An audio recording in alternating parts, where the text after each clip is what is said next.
Hi folks, welcome to the Prepared Homestead. This is Travis. Thank you all for stopping by to watch. Well, I didn't put much content up yesterday because I was a little busy. If all of you had seen what I was doing yesterday, you'd understood. I put a picture here on YouTube, so some of you saw that, but took a short day trip to go visit the children and grandchildren.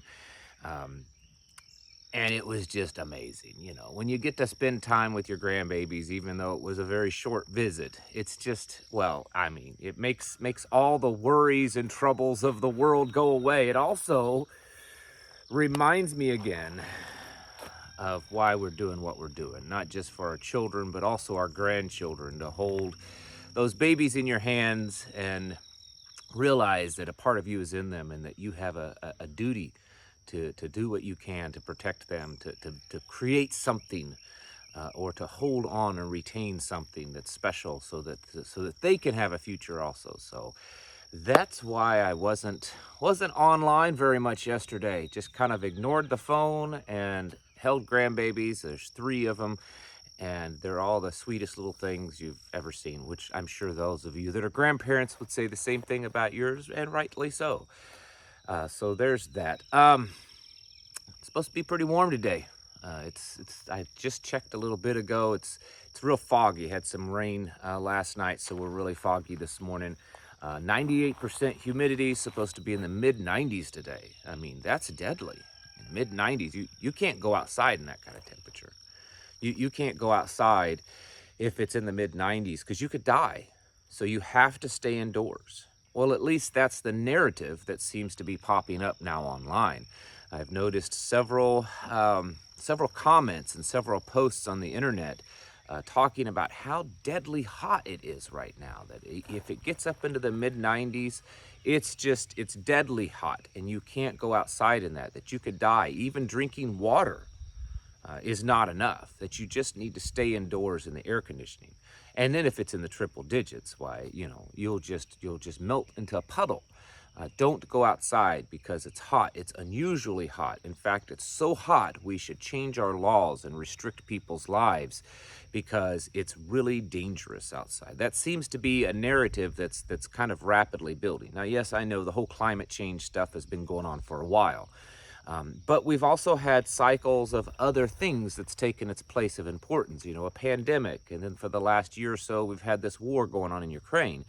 And it seems right now, at least from my perspective and a few others, that the narrative is kind of rapidly changing to climate. Climate is bad, and climate is changing rapidly. And it's never been this hot ever. Well, at least not in the last few years. I mean, many of you have experienced much hotter temperatures than you have lately, but you'd have to admit that this is a pretty warm summer in most places. Most places in the country are either extremely dry or very, very wet, and pretty much all of them are pretty hot.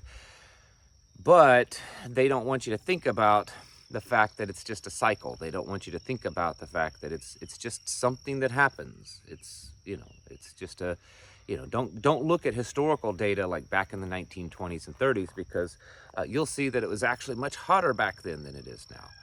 That's not what we want you to do. We want you to just trust the science. Remember that? Remember that, folks? Trust the science. That's all you need to do. You don't need to question anything.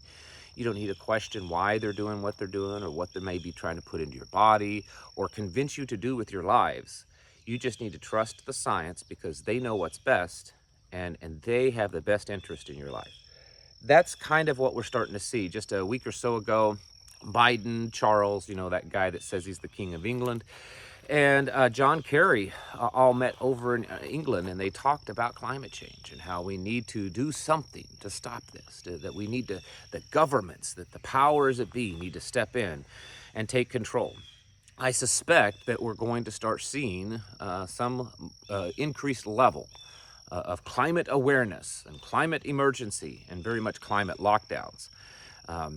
There's also spreading along the narrative, and of course it helps them, it helps their little narrative, is that there seems to be a very real possibility of food shortages, with the Black Sea grain deal falling through over with Russia and Ukraine because of Ukraine striking the bridge in Crimea, and apparently they have been attacking ammunition depots in Crimea. I saw that on the news this morning. Russia has retaliated by attacking the ports there in Odessa, which is where the majority of the grain comes through, and they said that they will no longer acknowledge a grain deal. So that is a massive amount of food that's not going to be distributed or may not be distributed to the rest of the world. And most of that world is that I'm speaking of is Africa, the Middle East, and India. They're gonna be short on some food. We may have another Arab Spring. Who knows what types of reaction, not just through starvation, but increase in prices in markets, economic problems, and then eventually we could see people just revolt like they did once before. America isn't doing a whole lot better. If you look at the wheat belt, the bread basket of America, it's gone through some massive drought conditions. Now there's certain parts that has gotten some rain recently, so they've improved, but most of the damage has already been done. And I've heard from many farmers, whether they be wheat or corn farmers throughout the Midwest, saying that their crops are done. Like they're toast, literally toast this year. And being sent pictures and videos of them already turning under their crops. They said they're done. At this point, they're gonna lose less money by going ahead and plowing under their fields to turn them into something else. So we've got two of the major suppliers of wheat and other grains on the planet either not able to produce as much because of drought, or not able to distribute them because of the grain deal. That's going to cause havoc in the global food markets, something that you should be aware of and be preparing for. It's why you should always be stocking up on food. Food is something that I don't think we should ever stop stocking up on. You should be eating your food pantry. You know, that instead of going to the grocery store to buy your groceries, you should go to your food pantry to get your groceries, and then you replenish your food pantry. Kind of get into that mindset. Look at your food pantry as your own private grocery store. That's where you get your groceries out of to cook your meals. And then when you go to the store, you're replenishing that food pantry, not just buying food for your next meal. We should be doing that all the time. And it's probably going to get much more severe the way things are turning out. And so you add the climate stuff and you add the food shortage stuff, and you have a recipe for disaster, and a recipe that the global elites, I'm sure, are very much behind, because it fits perfectly with their narrative of controlling us even more and telling us that we need to do all of this great reset, new world order stuff, because the climate is just, the planet's burning. I mean, we're cooking the planet. There's droughts everywhere. There's extreme weather everywhere. There's massive heat waves everywhere. If you watch the news, the weather reports now, and you compare them to a couple of decades ago, where the temperatures were either the same or sometimes even higher in the past, they sensationalize the temperatures now, that it's so deadly, it's so hot, please don't go outside, it's over 90 degrees, my goodness, man, you're gonna die. When so many of us that spend most of our lives outside laugh at that and say, well, yeah, it's hot, but I'm certainly not gonna die. I mean, you still got to work. They're conditioning people that, yes, it's bad, we need to stay indoors, so that when the lockdown comes, it'll like, oh, good, yeah, now all those people be saved, because we shouldn't be out in that weather anyways. Could be wrong, but I think this is the narrative, at least one of them, that is being pushed, that we're going to start seeing more aggressively pushed in the very near future.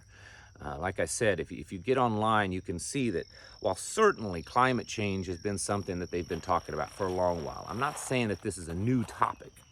I'm saying that there seems to be new energy in pushing this topic over just the last few weeks. And so there's lots and lots of reports almost daily in the news, in the national news, talking about how bad the climate is, how bad the temperatures are, how bad people are just dying. It's awful. How bad the floods are in some areas, and how bad the drought is in a lot of other areas. This is part of their narrative. This is part of having cycles of emergencies that keep us on edge, that keep us complying with their plan. Because if we are living in fear, if we're terrified of the next big thing that's going to kill us all off, then we'll listen to their experts. We'll follow their science, and we'll comply with their demands. At least that's what they expect and hope. You, on the other hand, need to pretty much do the opposite. First of all, you need to be preparing yourself for all of this. Not so much that the climate change may or may not be real, but much like the last pandemic, you need to be preparing yourselves for the reaction of the people, because that's really the worst part. It's not the actual pandemic or the actual climate emergency that's the really deadly bad part. It's the reaction of the people, because they're following the directive of the governments and the elites. So you need to be preparing yourself. Being self-sufficient is always the most ultimate way to prepare yourself. So wherever you're at, or wherever you're planning to be or move to, you need to have a plan of trying to be as self-sufficient as possible, having backup plans. Yes, maybe you're currently on the grid, you're using electricity, you have some modern conveniences, but what is your plan if those go away, if you have no access to those, if the grid gets shut down because it's too hot? Can you exist without it? Do you have a backup plan for that? These are the types of things that I'm speaking of. Continue to work towards that and prepare yourselves, and try to figure out ways that you can either A, cut back, or B, have a workaround of living off of the system. That's really how it is, because as summer continues to increase, we're kind of in the middle of it, so I suspect over the next several weeks we're going to see all kinds of catastrophic and catastrophic news, really, telling you that it's really bad, and people are dying, and the world is cooking, and we need to comply with all of these ridiculous, audacious, just evil plans of theirs that will completely lock you down and take away your rights away. Is climate change real? Of course it's real. The climate's constantly changing. It's never static. It's not a static thing. It changes all the time, and it goes through various cycles where you have wet, cool summers and you have hot, dry summers, and that's just normal. They're playing off of your fear, folks. Don't buy into it. Don't listen to it. You need to be getting out. One of the things they don't want you to get out is they don't want you to have that sun. That makes you healthy. It's good to get out there, get some sun, soak it into your skin. It makes you healthy. And then it also causes you to get out and to connect with others and to do things that can make you less dependent upon the system. If you're locked in your home all the time, what are you doing? Well, you're watching TV or on your phone, because there's nothing much else to do.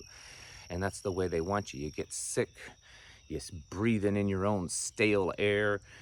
That's how they want you. They did it before, they'll do it again. So continue to get your houses in order, folks. Keep preparing and getting ready for this, because if it's not today or tomorrow, most likely the scenario I've spoken of is going to happen eventually, and we need to prepare ourselves for it. Getting ready mentally, physically, and spiritually. Thanks for watching, and I'll catch you in the next video.